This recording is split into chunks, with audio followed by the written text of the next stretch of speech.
Sound happy? Yeah. Cool, hold in. Ronan interview take one. Thank you, board. Just wait for him to settle. Lovely stuff whenever you're ready, Casey, action. Can you introduce yourself? My name is Ronan Patterson, and I have lived in Alnwick for next month 37 years, and I came here to become artistic director of Northumberland Theatre Company and the Playhouse when they were the same thing. What can you tell us about Alnwick? Well, when I first came to Alnwick, it was 1986, and as I said, I came to run the theatre company, and I was coming from other theatre companies in the past where we'd done a lot of work for fairs and fetes and galas and things. And I arrived and thought, oh, Alnwick Fair, that's great, that's right up my street. And one of the things that we did during my time with the theatre company was to put on something or other as part of the entertainment, usually in the marketplace, but sometimes in the Playhouse as well.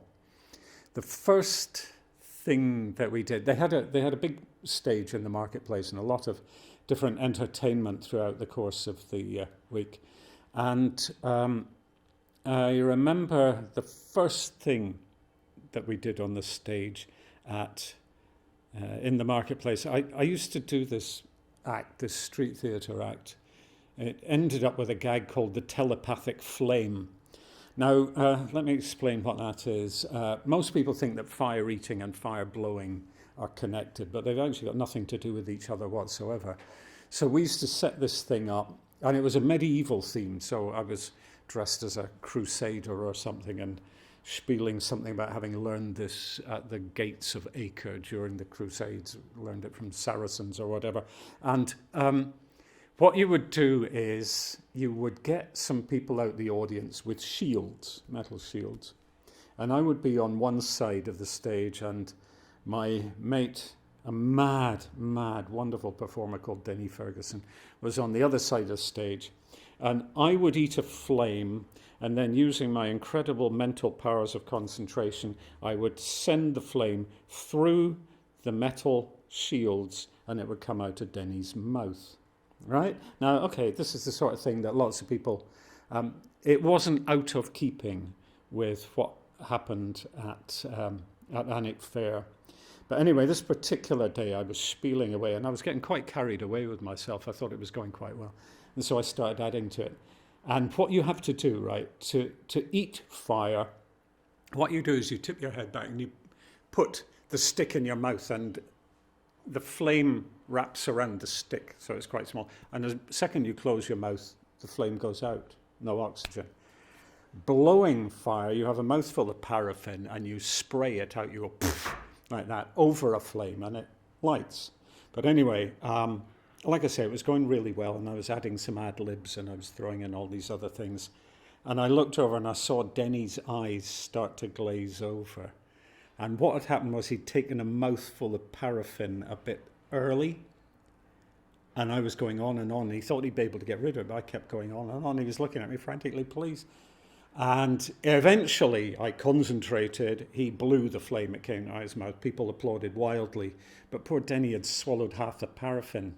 He told me he was shitting through the eye of a needle for about 3 days afterwards, which was an unforeseen consequence, I think.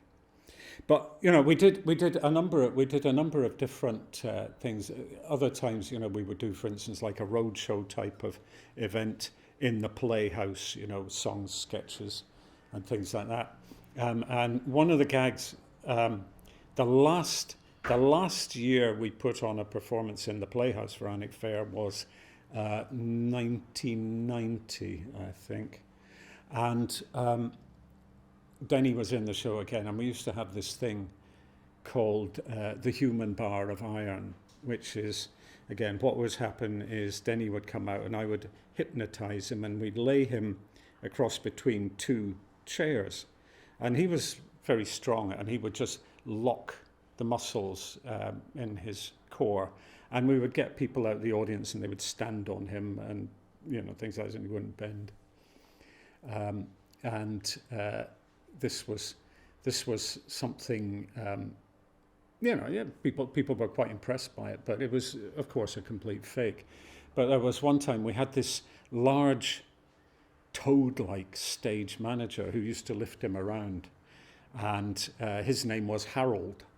And Harold was a great bloke, very funny and things, but he looked like a real heap, And anyway, Denny was being put across between the chairs, and we got some poor woman out the audience, and we're saying, so, madam, how much do you weigh? And she'd say, about 10 stone. I'd say that, 18 stone. You see, this 18-stone woman is going to stand on his. And Denny started to smile, and I said, I can't think what made me do it. But I said, oh, no. I said, he's coming out from under the influence of the hypnosis. I'll either have to hypnotize you again or I'll have to get Harold to sit on your face. Well, I don't know what possessed me to say that, but I did say that. And then he just started to laugh, and he just bent in the middle and gently lowered his bum to the floor with this poor woman standing on top of him, thinking her last hour had come.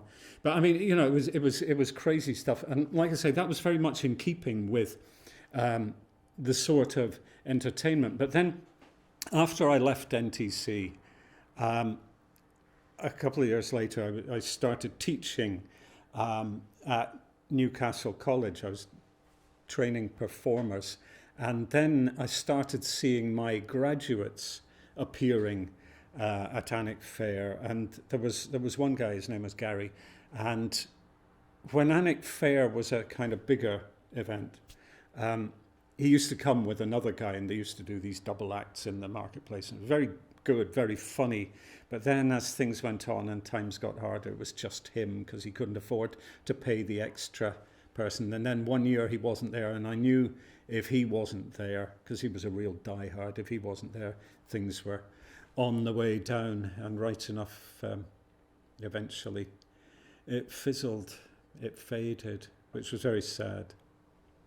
What can you tell us about the fair as like a whole event? Well, there were some things about the fair that were absolutely brilliant. And, it was very colourful. Everybody was in costume. Actually, there were various people who used to wear the same costume every year. It didn't matter what the theme was. But, it was very colourful. Around the streets, lots of tourists used to come and enjoy it. There were the stalls, there were the various events, there were the performers. There was, in later years, there was the thing down in the pastures at the end of the fair. They used to have a big arena down in the pastures, and they'd have jousting and all kinds of big events like that. Those were great. There were some things that I have to say I really didn't like. I really hated this thing with the militia ducking women. It was supposed to be a bit of a joke about, the scolding wives or whatever are going to get dunked in the water, but it wasn't. It was like men old enough to know better grabbing squealing young women and strapping them to this chair and dunking them. And I thought that was pretty seedy, really. And I used to have arguments with people who would say, you're being so po-faced and you're so right on. I don't know if it was or not. And certainly, some of the women I knew in Alnwick didn't mind being ducked, but some of the ones I knew really did. And certainly I thought it was deeply sexist and horrible, and you probably wouldn't get away with it today, but it was certainly very much part of the tradition. It just was a bit, to me, it was a bit like a blood sport or something like that. I thought it was horrible. But other than that, all the really good and positive things. You see, the thing is, in those days, Alnwick, you have to remember, was about half the size it is now. The town has massively grown, but it was a much tighter community.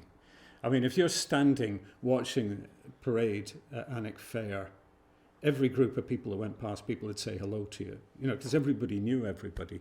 And as the years went on, that started to dissipate a bit. The town got bigger. There were people, and also Alnwick was starting to become, they duelled more of the A1. It was becoming more a commuter town. There were a lot of people moving to Alnwick from elsewhere, and a lot of the people who had grown up in Alnwick were either, I mean, towns of the size of Alnwick, it's always a problem that the young people grow up and they think there's got to be more to life than this, and they are right, and they go away. But the ones that want to stay here were finding it harder and harder to buy houses because retired people were coming in and the prices were going up. And I mean, my own children, all of whom were Alnwick born and bred, found that and had to move away. But so the community changed, and that kind of cohesion that there had been there, and of which the fair was a symbol, really, that started to dissipate a little bit, which was sad. I don't know if you could revive Alnwick Fair. You probably could as a curiosity, but as a year after year ongoing thing, I think it'd be difficult nowadays to do that. What positives do you think the fair brought to Alnwick? Well, I think the fair really put Alnwick on the map for that period every summer.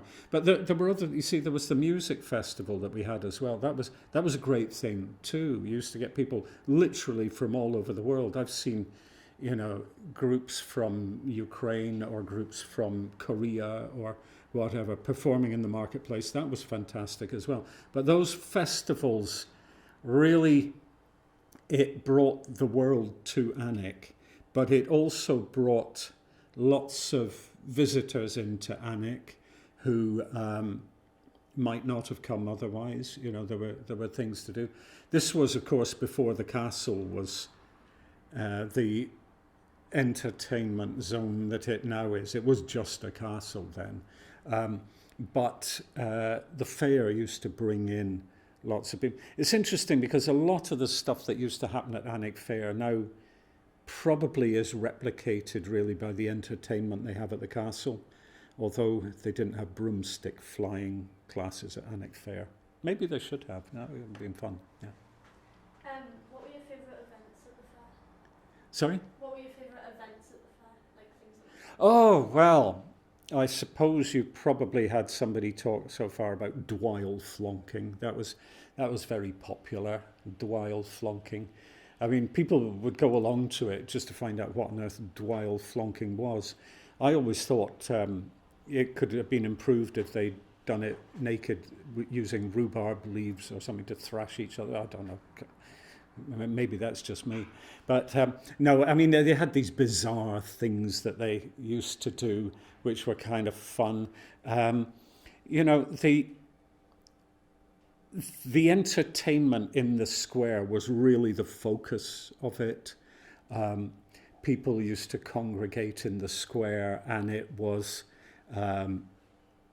you would see people you hadn't seen for a while. I was standing on stage doing something at one point, and I looked out and I saw somebody from university who actually lived in Ireland was over in England on holiday and had ended up in Alnwick Fair because the fair was on. He was in Alnwick. He wouldn't have come for any other reason, and we met up after many years. That was kind of fun. But that kind of thing would happen.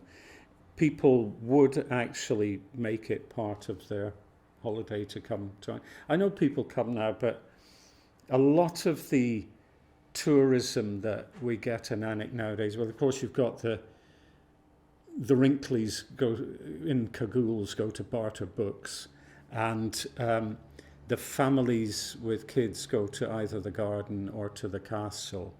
But I think Alnwick Fair brought families in, and they were throughout the town. I think that was a really good thing. And, the events, they tried to vary them, although there were some of the old favourites like the Dwyle flonking and stuff like that. Why do you think it's no longer a thing? Well, as I said, I think that the community has changed, which is sad. Well, no, I mean, it's not sad, really. It's inevitable. Places change.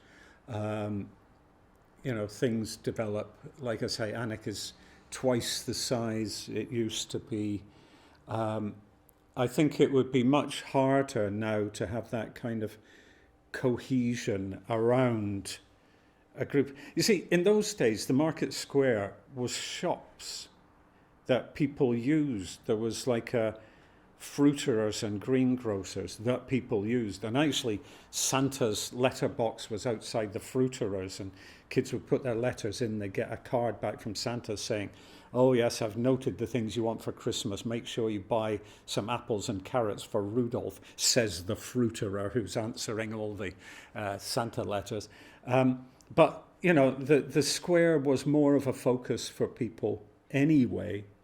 So the fact that the fair was taking place in the square was, you know, understandable. Now it isn't. Now people don't go into the centre of town. They go to the supermarkets, or they go to Marks and Spencer's or Sainsbury's, or they come into... in those days, there was Walter Wilson's, which is where Yorkshire Trading is now, was the nearest thing to a supermarket. Was it Walter Wilson's? Or yeah, something. But, you know, there was... Hinton's. Which? Hinton's. Hinton's, yeah, yes, Hinton's, of course. There was Woolworth's, which was that clothes shop. Now, what's that clothes shop called, Chris? Where Woolworths used to be. Oh yeah, Emco. Yeah, that's the one, next to Greg's. There wasn't a Greg's. The one, you know, there were small shops, there weren't big supermarkets. The first kind of real supermarket was built where Morrison's is now, but that was where the theatre had always been in Alnwick. I mean, the theatre history of Alnwick is something. This should be your next documentary, Theatre History of Northumberland, because you know, on Finkel Street there's that curved arch. That's a doorway now. That used to be an alleyway with a sign saying "to the theatre," and that theatre had been there from the 1800s, and it then turned into Presto's, Safeways, eventually Morrison's, you know, but those didn't exist. So the town was much more focused on its centre, and you know, along the cobbles there were lots of things. There was like a little sweet shop which was half of what is now Carlo's fish and chip shops, and that used to be where the kids would go after school. They'd go and buy sweets there. And then what's now Alnwick Flame, is it, the takeaway there? That was a sweet shop later on, but that didn't last that long. You used to get 10p mix up and things, you know. So that was called Saunders. Uh-huh. Shop, and the other one you told was the Chocolate Soldier. That's right, the Chocolate Soldier, indeed it was. There was a toy shop along there as well, wasn't there? Yeah.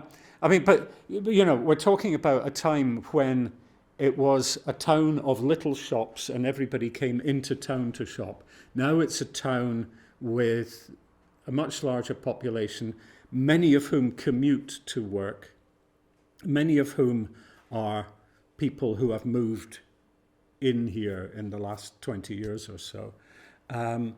And you're also talking about, you know, the main focus for shopping and things like for the villages and towns around about is the supermarkets and things like that. So the centre of Alnwick is no longer abuzz with people doing things. Yeah, they have the markets there, but you've only got so many bars of scented homemade soap you need a year, you know. Since COVID and people not being allowed to be together, why are things like festivals and community gatherings so important? Well, gathering at public events is about the mental health of society. It's about sharing. It's about any kind of live event. You have to turn off the telly, put your coat on, go out in the rain or whatever, and go and meet other people and share things and feel things at the same time. I mean, if you've got a market square full of people all laughing at poor Denny struggling because he's swallowing half a mouthful of paraffin at the same time, that is a wonderful healing thing for society. And you're right, I mean, COVID has really fractured some of those habits. I mean, even someone like me who goes to the theatre a lot, it took me a while to start getting back into the habit of going to the playhouse here, you know, to see a film or a play or a concert or whatever. People are starting to, and the more events that we could have that would give people a chance to do that, the better. If you share things, if you feel things, it's about empathy. It's how art works. Art works through empathy. And if you empathize with people, if you can feel things at the same time as other people do, you can feel things that other people feel. If you can put yourself in another person's shoes, you're never going to allow a concentration camp at the end of the road or whatever. You're going to feel for other people, feel for your community. That's a great answer. What other like community gatherings were in Alnwick? Well, Alnwick was always good for sports, right? If you're a boy and into sports, there's everything. There's several football teams, there's the rugby, there's the cricket, there's everything. For girls, it was never quite so good. My daughter wanted to do gymnastics and she would have had to go to Newcastle to do gymnastics. There were never the same amount of things. But sport does actually bring parts of the community together. There are things like, in a community, you have focuses for interaction, and sports can be, churches can be, schools that have good outreach and community presence can be. When I first moved to Alnwick, as I say, 37 years ago next month, I came and worked in this building, and I didn't really know many people in Alnwick because we were so locked into the work we were doing here, and it was so time consuming, so demanding. It was actually when my kids started going to school that we started knowing lots of people. And now I go to the schools to pick up my grandchildren, and I know loads of people in Alnwick that I didn't know before. Actually, some of them, there's one of the mums I was talking to at the school gate that was in my daughter's class at school. I used to know her when she was that high, and now she's a mum herself and picking up, oh, haven't seen you for 30 years, well, not 25 years, whatever it is, you know. That sort of thing is a bit about social cohesion, but the playhouse is a very, very important asset for Alnwick, and we're very lucky in a town of this size to have a facility like this. I mean, like I say, in 1986, when I first came here, the building was a shell, and the upstairs bit, which is now the cinema, had been the balcony of the old picture house, and it was a wonderful kind of Greek-style amphitheatre. It was floored over, but gradually, as it was being developed, the amateur societies wanted a proscenium-type stage. Actually, the main thing, because I was on all the committees talking about it, the main thing they wanted were mirrors with lights around them. If they had that, then they were happy. But the Playhouse is an extraordinary asset because as well as the performances, as well as the film screenings, as well as the meetings and all that stuff that happens here, now, of course, it's got the library here. So this really is a focal point for the community, and we're lucky to have it. Any memories of the music festival or the Shrove Tuesday football? The Shrove Tuesday football. I never took part in it, but my sons did. And if you think of it as a sort of less of a football match and more of a sort of officially sanctioned bloodbath, but you know, the Shrove Tuesday football match, you go down there and the Duke would throw this ball, which isn't like a kind of proper football, but it's just a kind of ball. He'd throw it off the battlements, and then his piper would pipe the ball down to the pastures. And the goals were these very narrow sort of arches covered with ivy or something. And what you would get is you would get all these old farts like me would be standing there watching, oh dear, no good. And the ball would come flying out. There's this pitch battle in the mud, and people are slithering and sliding around. It's like the battle scene in Chimes at Midnight, Orson Welles, if you want to see, like dinosaurs wallowing in mud sometimes. And the ball, I remember one time there was this old boy standing there and he was getting quite excited watching it. and the ball came right out to the side, and he saw it, and the young lads were the other side of the field, and he went and took a huge swing at the ball, missed it, and it was so mad he fell flat on his back. Well, I was on the floor laughing. He was so undignified and discomfited by missing it. But I was glad it happened to him, because I had nearly taken a swing at it the last time, and I wouldn't have wanted it to be me. But then at the end of the game, everyone's really sweaty, and what they want, usually what would happen is the Duke would then throw the ball into the river, and they'd dive in and grab the ball, and whoever got the ball got to keep it.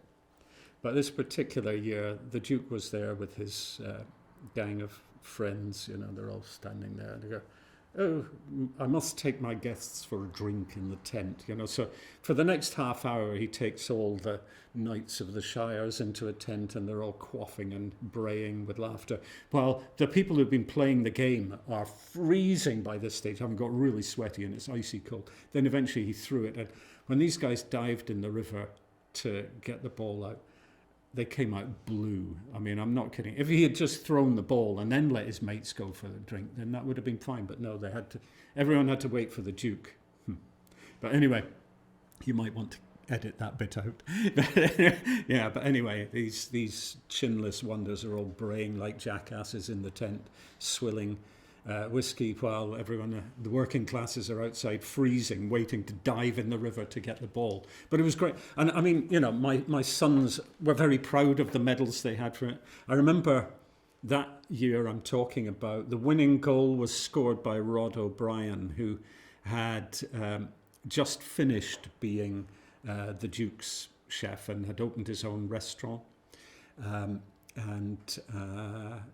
He was very good. He was a good player. He scored the winning goal.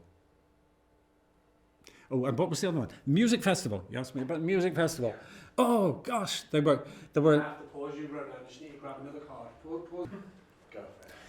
The music festival was great because people used to come literally from all over the world. And I remember the Sunday of the week the music festival was on, and in the parish church they had got several of the groups were actually singing as part of the church service, and they asked me if I would read the lesson because they wanted stentorian tones to read it. And anyway, these singers, they were just brilliant, and I was walking up and I could see the entire choir looking daggers at me going, "Don't you mess this up now," because they've all been so good. Because it was being broadcast on the telly.